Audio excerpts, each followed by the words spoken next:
ಪಾಠ 3 ಗೆಳೆತನ. ಗದ್ದೆ. ಕುದುರೆ ಮತ್ತು ಒಂಟೆ ಒಳ್ಳೆಯ ಗೆಳೆಯರಾಗಿದ್ದವು.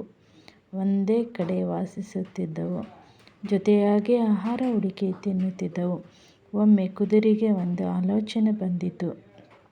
ನಮ್ಮಿಬ್ಬರಲ್ಲಿ ಯಾರು ಹೆಚ್ಚು ಎಂದು ಒಂಟೆಯನ್ನು ಕೇಳಿತು. ಅದಕ್ಕೆ ಒಂಟೆ ಕುದುರೆಯನ್ನು, ನಾವಿಬ್ಬರೂ ಸಮಾನರು ಅಲ್ಲವೇ ಎಂದು ಹೇಳಿತು.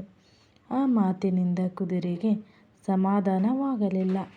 ಆಗ ಅದು ಆನೆಯನ್ನು, ಅಲ್ಲಿದ್ದಾನೆ, ಅವನನ್ನೇ ಕೇಳೋಣ ಬಾ ಎಂದಿತು. ಒಂಟೆ ಒಪ್ಪಿಕೊಂಡಿತು.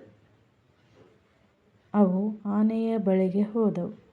ಕುದುರೆಯು ಆನೆಯನ್ನು, ನಮ್ಮಿಬ್ಬರಲ್ಲಿ ಯಾರು ಹೆಚ್ಚು ಎಂದು ಹೇಳಬೇಕು, ನೀನೇ ಹೇಳಬೇಕು ಎಂದು ಕೇಳಿತು. ಆನೆಯು ಸ್ವಲ್ಪ ಹೊತ್ತು ಆಲೋಚಿಸಿ, ತಮ್ಮಂದಿರ, ಯಾರು ಹೆಚ್ಚು ಎಂದು ಸುಮ್ಮನೆ ಹೇಳುವುದು ಸರಿಯಲ್ಲ. ನಿಮ್ಮಿಬ್ಬರಿಗೆ ಓಟದ ಸ್ಪರ್ಧೆ ಏರ್ಪಡಿಸೋಣ. ಆದರೆ ಸ್ಪರ್ಧೆಯು 2 ಸಲ ಇರಲಿ, ಆನಂತರ ತೀರ್ಮಾನಿಸೋಣ ಎಂಬ ಸಲಹೆಯನ್ನು ನೀಡಿತು. ಸ್ನೇಹಿತರಿಬ್ಬರೂ ಒಪ್ಪಿಕೊಂಡರು. ಆನೆಯು ಸ್ಪರ್ಧೆಯ ಜಾಗ ಮತ್ತು ಸಮಯವನ್ನು ನಿರ್ಧರಿಸಿತು.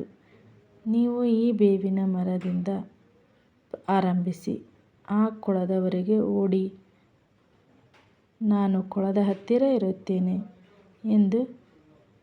ಎಂಬ ಸೂಚನೆ ನೀಡಿತು.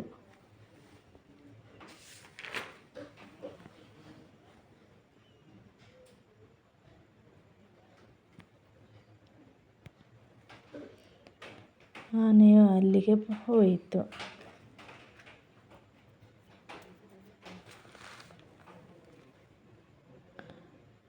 ಕುದುರೆ ಮತ್ತು ಒಂಟೆ ಓಡಲು ಶುರು ಮಾಡಿದವು. ಕುದುರೆಯೇ ವೇಗವಾಗಿ ಓಡಿ ಮೊದಲು ಗುರಿ ಮುಟ್ಟಿತು. ಗೆದ್ದ ಕುದುರೆ, ನೋಡಿದಿರಾ, ನಾನೇ ಹೆಚ್ಚು ಅಂತ ಗೊತ್ತಾಯಿತೇ ಎಂದು ಜಂಬದಿಂದ ಹೇಳಿತು. ಆನೆಯು, ಕುದುರೆಯೇ, ನಮ್ಮ ಒಪ್ಪಂದದಂತೆ ಇನ್ನೊಂದು ಕಡೆ ಸ್ಪರ್ಧೆ ಇದೆ, ಅದೂ ಆಗಲಿ, ಅನಂತರ ಯಾರು ಹೆಚ್ಚು ಎಂಬುದನ್ನು ತೀರ್ಮಾನಿಸಬಹುದು ಎಂದಿತು. ಓಹೋ, ಹಾಗೇ ಆಗಲಿ, ನಾನು ಸಿದ್ಧ ಎಂದು ಕುದುರೆ ಹೆಮ್ಮೆಯಿಂದ ಹೇಳಿತು. ಆನೆಯು 2ನೇ ಸಲ ಓಟದ ಸ್ಪರ್ಧೆಯನ್ನು ಹೆಚ್ಚು ಮರಳು ಇರುವ ಜಾಗದಲ್ಲಿ ಏರ್ಪಡಿಸಿತು. ಅಲ್ಲಿ ಸ್ಪರ್ಧೆಯ ಆರಂಭ ಮತ್ತು ಗುರಿ ಮುಟ್ಟುವ ಜಾಗವನ್ನು ಗುರುತಿಸಿತು. ಗುರಿ ಮುಟ್ಟಬೇಕಾದ ಸ್ಥಳದಲ್ಲಿ ಆನೆಯು ನಿಂತಿತು. ಓಟದ ಸ್ಪರ್ಧೆ ಪ್ರಾರಂಭವಾಯಿತು. ಮರಳಿನ ಮೇಲೆ ಒಂಟೆ ಸರಾಗವಾಗಿ ಓಡಿತು. ಆದರೆ ಅಲ್ಲಿ ಕುದುರೆಗೆ ಓಡಲು ಕಷ್ಟವಾಯಿತು. 2ನೇ ಸಲ ಓಟದ ಸ್ಪರ್ಧೆಯಲ್ಲಿ ಒಂಟೆ ಗೆದ್ದಿತು. ಆಗ ಸೋತ ಕುದುರೆಗೆ ತನ್ನ ತಪ್ಪಿನ ಅರಿವಾಯಿತು. ಆನೆ ಮತ್ತು ಒಂಟೆಯ ಹತ್ತಿರ ಕ್ಷಮೆ ಕೇಳಿತು. ಆನೆಯು, ತಮ್ಮಂದಿರ, ನಿಮ್ಮಲ್ಲಿ ಯಾರೂ ಹೆಚ್ಚು ಅಲ್ಲ, ಕಡಿಮೆಯೂ ಅಲ್ಲ. ಪ್ರತಿಯೊಬ್ಬರಲ್ಲಿಯೂ ಅವರದೇ ಆದ ವಿಶೇಷತೆ ಇರುತ್ತದೆ. ನೀವಿಬ್ಬರೂ ಒಳ್ಳೆಯ ಗೆಳೆಯರಾಗಿದ್ದವರು. ಮುಂದೆಯೂ ಹಾಗೇ ಇರಿ.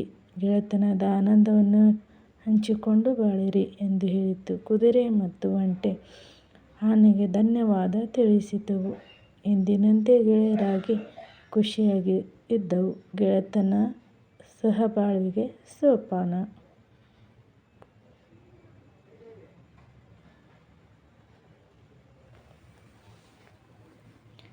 ಗದ್ಯದ ಪ್ರಶ್ನೆ ಉತ್ತರಗಳು. ಮೊದಲನೇ ಪ್ರಶ್ನೆ, ಯಾರು ಒಳ್ಳೆಯ ಗೆಳೆಯರಾಗಿದ್ದರು?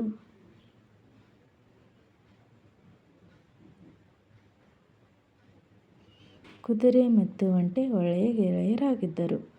ಓಟದ ಸ್ಪರ್ಧೆಗೆ ಗೆಳೆಯರು ಯಾರನ್ನು ತೀರ್ಪುಗಾರರನ್ನಾಗಿ ನೇಮಿಸಿದ್ದವು? ಓಟದ ಸ್ಪರ್ಧೆಗೆ ಆನೆಯನ್ನು ತೀರ್ಪುಗಾರನನ್ನಾಗಿ ನೇಮಿಸಿದ್ದವು.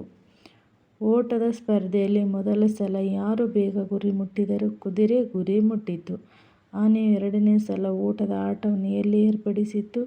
ಓಟದ ಆಟವನ್ನು ಮರಳು ಇರುವ ಜಾಗದಲ್ಲಿ ಏರ್ಪಡಿಸಿತು.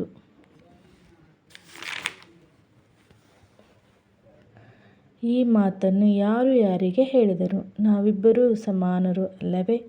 ಯಾರು ಹೇಳಿದರು? ಒಂಟೆ ಹೇಳಿತು. ಯಾರಿಗೆ ಹೇಳಿದರು? ಯಾರು ಹೇಳಿದರು? ಒಂಟೆ ಹೇಳಿತು. ಯಾರಿಗೆ ಹೇಳಿದರು? ಕುದುರೆಗೆ ಹೇಳಿತು. ಆಣೆಯನ್ನ ಅಲ್ಲಿದ್ದಾನೆ, ಅವನನ್ನೇ ಕೇಳೋಣ ಬಾ. ಯಾರು ಹೇಳಿದರು? ಕುದುರೆ ಹೇಳಿತು. ಯಾರಿಗೆ ಹೇಳಿತು? ಒಂಟೆಗೆ ಹೇಳಿತು. ಪ್ರತಿಯೊಬ್ಬರಲ್ಲೂ ಅವರದೇ ಆದ ವಿಶೇಷತೆ ಇರುತ್ತದೆ. ಯಾರು ಹೇಳಿದರು? ಆನೆಯು ಹೇಳಿತು. ಯಾರಿಗೆ ಹೇಳಿದರು? ಕುದುರೆಗೆ ಹೇಳಿತು. ಪಾಠದಲ್ಲಿ ಒತ್ತಕ್ಷರವಿರುವ ಪದವನ್ನು ಗುರುತಿಸಿ ಖಾಲಿ ಜಾಗವನ್ನು ತುಂಬಿಸಿ. ಒಳ್ಳೆಯ ಸ್ಪರ್ಧೆ ಸ್ನೇಹಿತ ತನ್ನ ಸಿದ್ಧ ಹೆಚ್ಚು ಅಲ್ಲಿಗೆ ಏರ್ಪಡಿಸು ತೀರ್ಮಾನಿಸು.